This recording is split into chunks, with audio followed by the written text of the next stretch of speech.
All right, Sam, if you're ready with the deck, up next, we are going to have 80s Curiva. Take it away. Curiva, we are focused on early the prevention of cervical cancer by detecting biomarkers in a more sensitive and non-invasive manner. Next.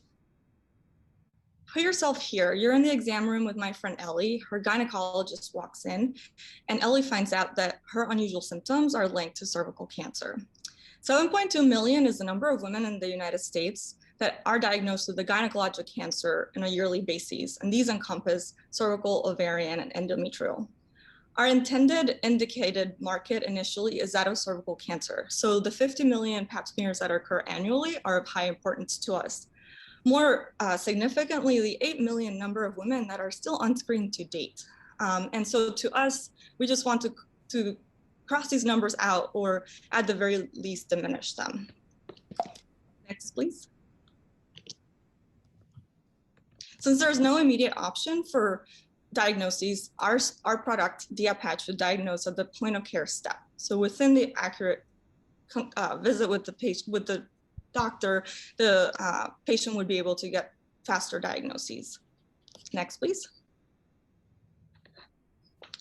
DIA Patch is worn essentially by the patient on the pelvic area, and it's able to, utilizing microneedles, pick up a sample in a small enough quantity to be able to be detected by our synthetic riboregulator switch, which is what is novel behind our device.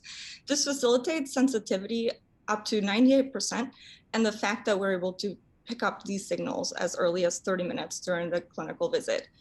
So our startup has the mission of providing this to patients in order to streamline the way in which our patients can be monitored, encouraged to follow their own gynecologic health, and therefore also improving physicians' workflows. Next slide, please. Which means that beyond saving lives, there's an opportunity for a large market of upward of $14.1 billion. We would enter the market with the cervical and neoplasia space because at the moment there's little to no tools here. And what this means is the stage right before it turns into cervical cancer. We then circle back to the 100 million to 3,900 million market for screening. So letting women know if they have the human papillomavirus, HPV or not. Next slide, please. Our value proposition is that our products provide practitioners with a highly accurate, non-invasive verbal diagnostics device, allowing for same-day results. Our business model is that of clinical sales ordered by physicians, reimbursed by healthcare insurance companies as a fee-for-service or bundled payment, and paid to the startup. We plan to enter the market by support of key opinion leaders and publications on the importance of early prevention in collaboration with Permanente. We have strong collaborations already with our Chief Medical Officer from Yale Cancer Center and Beacon Health System here in the Indiana space. Thank you very much for your attention, and I'm really happy to answer any questions. Thank you. Wow, from art to healthcare, this is great. And 80s, which if you can see her name, that's how she says it. Thank you for that presentation. That was fantastic. Okay, question and answer time, Marie. Okay, so we'll start with the audience. How much? That was covered, the cost. So we'll move on to. I'm sorry. How do you feel you're different from Apira Women's Health? Absolutely. I'm not familiar with Apira actually, but I'm happy to look at their products. We differentiate entirely from our competitors by being able to actually capture internal targets that are in a different medium than what currently exists, so not blood. And certainly the approach that we're taking of the non-invasive component of these microneedles to be able to detect it. Thank you. Any judge questions? Sorry, Renee, I see you. Sorry.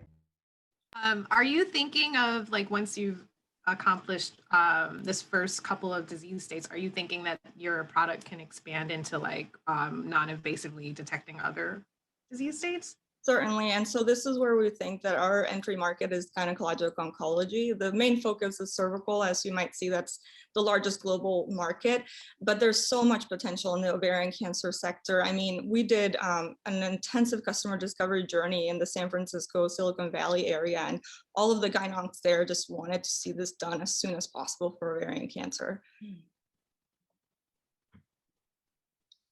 Thank you. Next question. What are your next steps to get to what are your go-to-market strategy?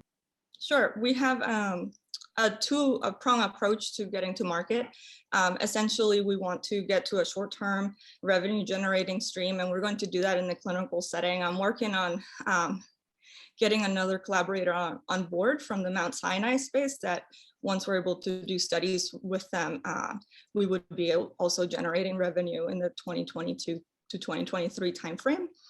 Second to that, we would come back with the fully digitized product and tailor to the initial market that I mentioned, the follow-on market, and certainly after that, ovarian cancer, particularly for monitoring. So high mortality rates, large bounce back of those patients coming back with even deadlier cancer. So providing our solutions there, it's really critical.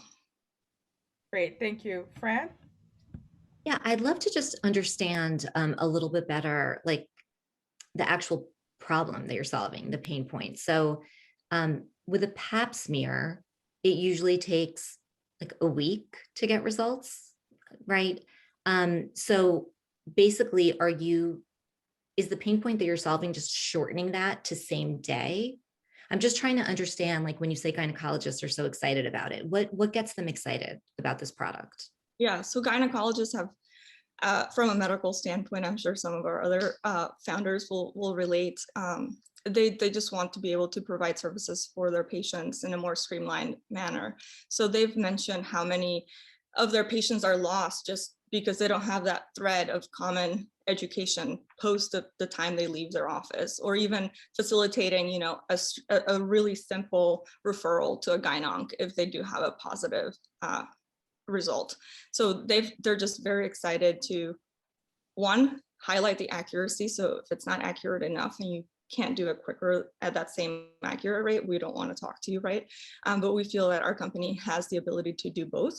So high accuracy, high patient education, and shortening the time frame. And you're correct, it takes about 2 weeks in a normal setting, and lower socioeconomic settings, about a month sometimes. And the accuracy in terms of sensitivity for the pap smear, it's still a mere 55.4% or so. And that's time. Thank you.